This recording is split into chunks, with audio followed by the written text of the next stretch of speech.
Good. Your Holiness, you have said that this visit to Taiwan is a religious visit, yet Beijing and others see it differently. The newspaper this morning says that your visit was bound to spell trouble. Do you think your visit will cause trouble?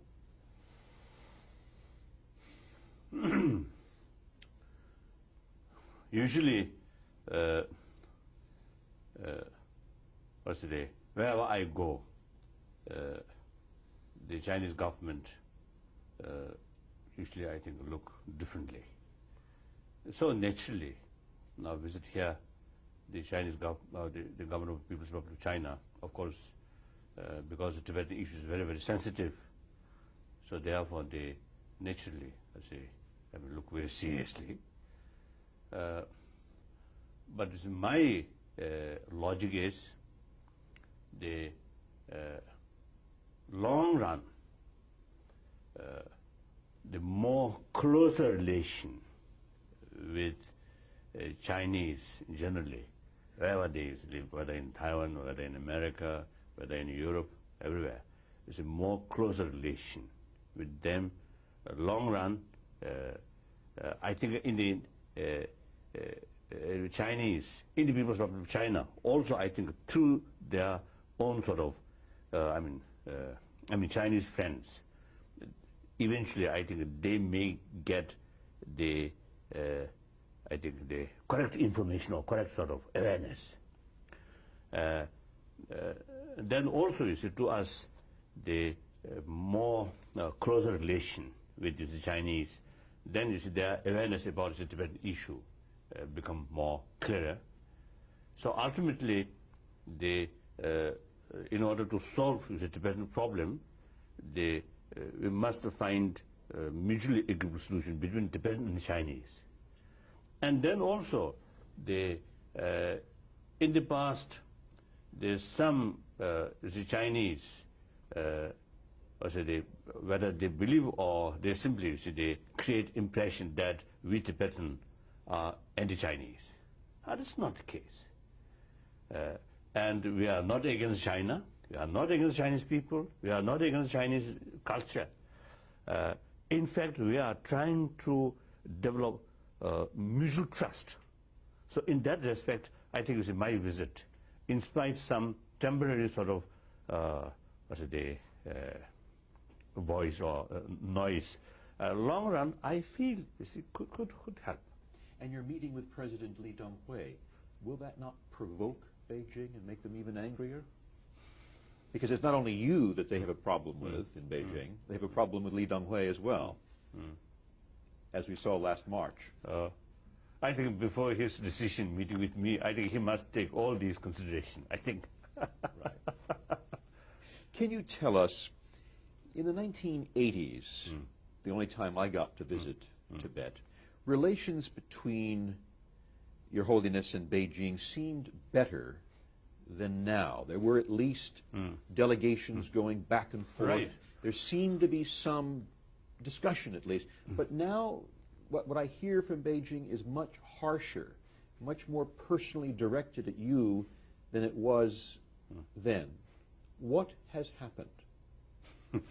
Now, it is very true. In early 80s, there was real hope. Particularly when you see Hu Yanbang visited Lhasa, he publicly admitted their past mistake and publicly apologized. So at that time, there was real sort of hope. Since then, Hu Yanbang himself is disgraced, and also then you see eventually the larger scale of democratic movement, firstly from the student side, then eventually Tiananmen event happened. Since then, the Chinese government attitude towards not only Tibetan, but also other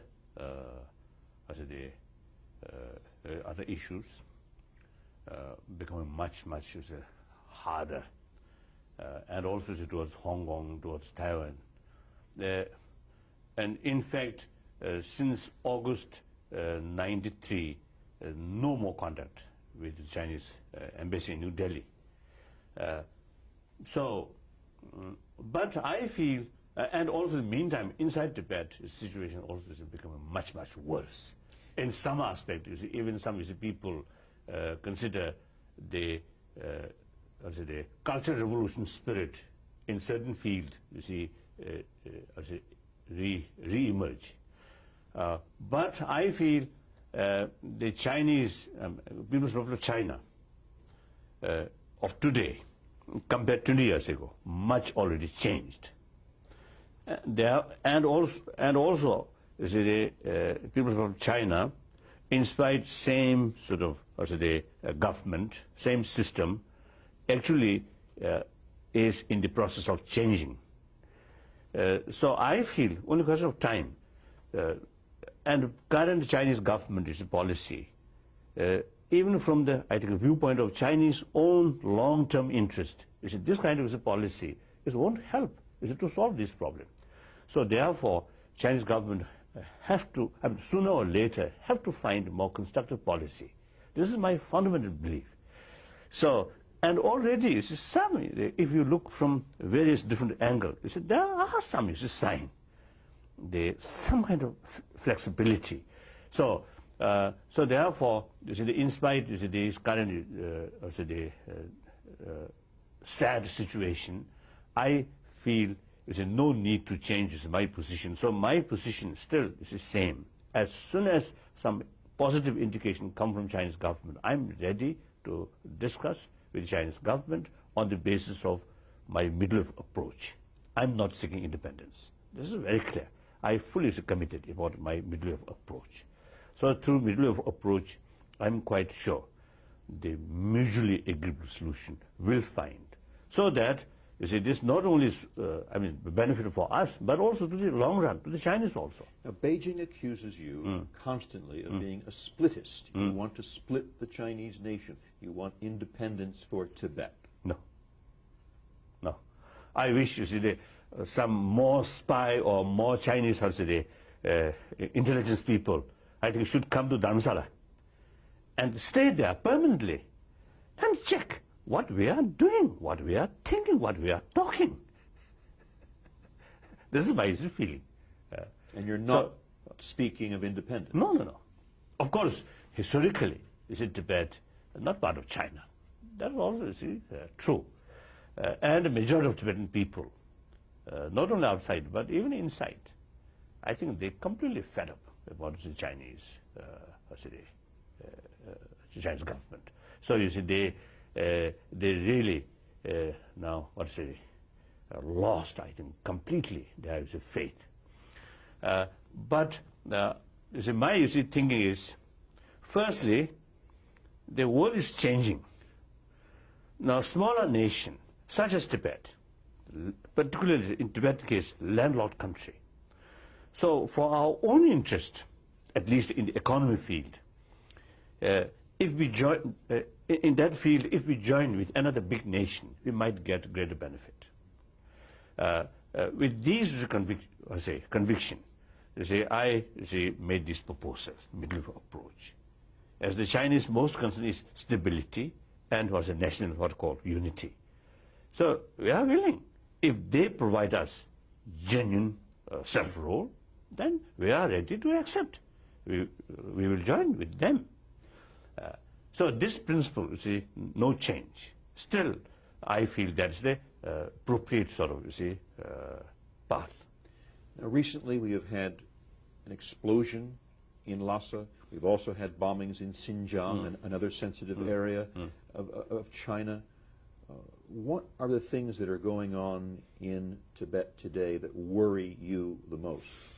Now, this is a kind of activities, although at least in Tibet, up to now, these explosive used on ornament or object, such houses, things like that, not on human being.